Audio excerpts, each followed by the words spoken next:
Who want one last trip to the long trail?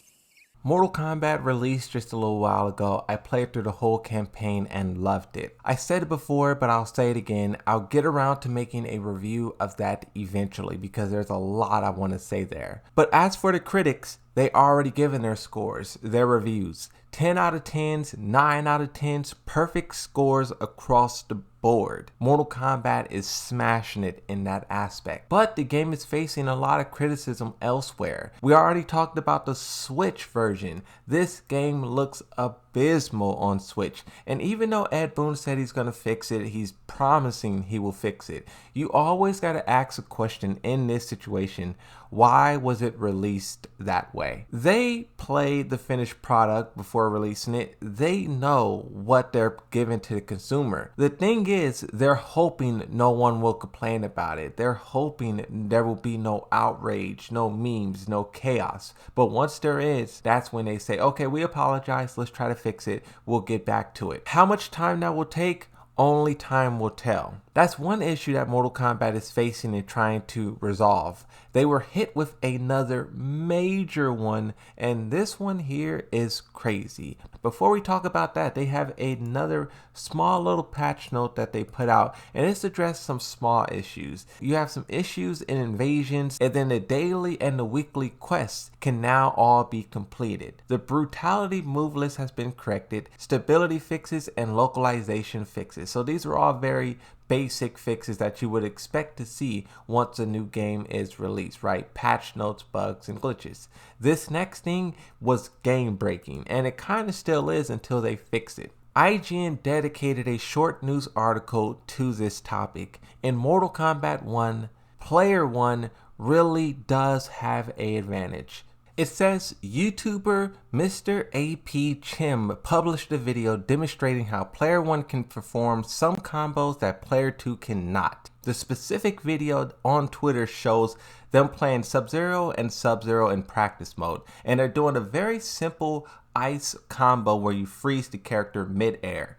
Player 1 can do this combo perfectly, but then when Player 2 tries it, it does not work no matter how many times you try it. And this is huge because it's literally you practice something over and over and over again, and you go into ranked battle or tournament. Don't even get me started with tournaments, but you practice this and you expect it to work. One-on-one and Player 1 all of a sudden having an advantage is crazy. Now, tournaments. If there is an example of this in tournaments, I'm pretty sure that will be brought to light and it will be definitely magnified. Ed Boon responded to this on Twitter and says, once again, thank you for all your feedback with MK1. You're helping us make the game better every day. The Player 1 advantage bug has been fixed, and an update is being prepared for release very soon. Fix the problem, but they're going to implement it soon. Mortal Kombat 1, the official Twitter says, we are aware of an exploit giving an unattended advantage to Player 1 in specific matchup scenarios. We are currently addressing this for a patch this Friday. Us Tekken fans and also the developers of Tekken 8 should be sitting back and watching all of this transpire. Yes, we can point and laugh and say Mortal Kombat this and Street Fighter 6 that,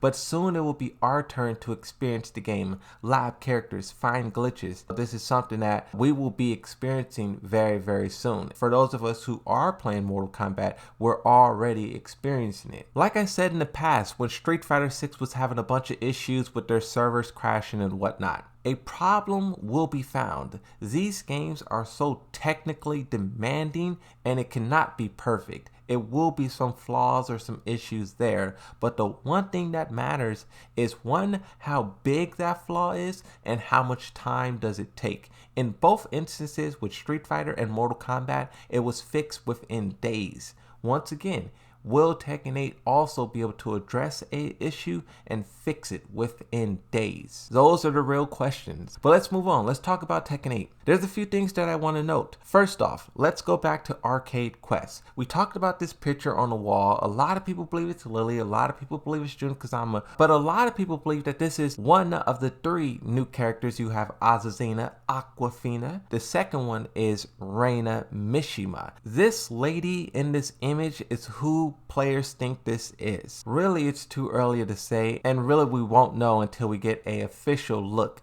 at the character Reina. But another thing here that's really interesting, while they were doing their little demo, there was a character running around. They had a gray suit on, gray hair, and glasses. A lot of people spotted this and was like, hold up, this looks like the other new character, Victor. You have two quote-unquote teasers or hints at these new characters, and players are just dying to see them. Will they show this character here? Will they show this character there? Will they show a character at Rev Major? That takes place in less than 3 days. Me personally, I looked at Rev Major's Twitter, I looked at the official Twitter of Tekken, and I didn't see any correlation between the two. I know this was one of the last major events of the TWT before you get to the finals, but I don't think they will show a character here simply because it comes before the beta. Remember what they did the last time.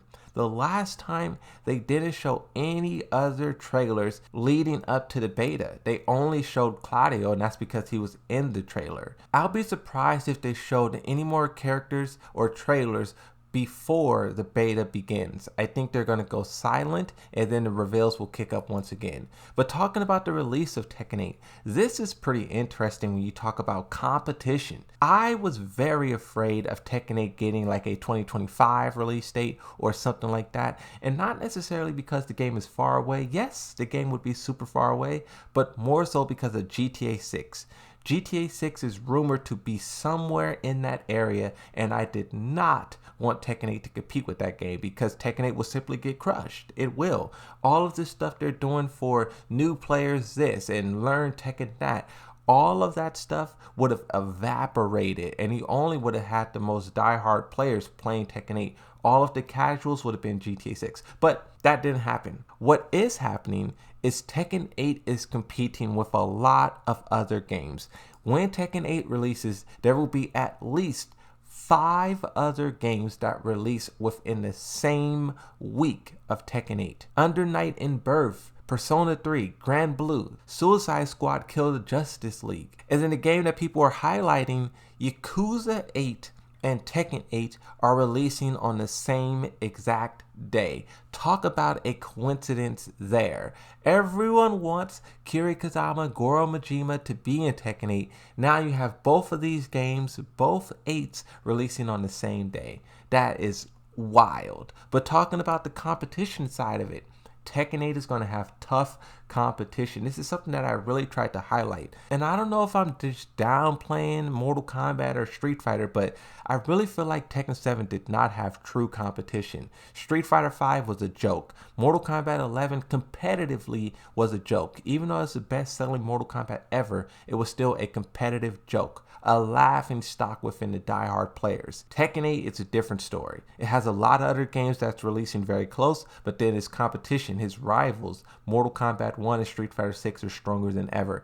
AKI is about to release, or I think at the time of this video will be released, and the memes that's already on Twitter and Reddit and everywhere is already reaching very, very far. So it's going to be interesting to just watch how all these games progress and grow, and I'm here for it. You know, I want all of these games to succeed and grow. Harada said it best: when one game succeeds, they all succeed.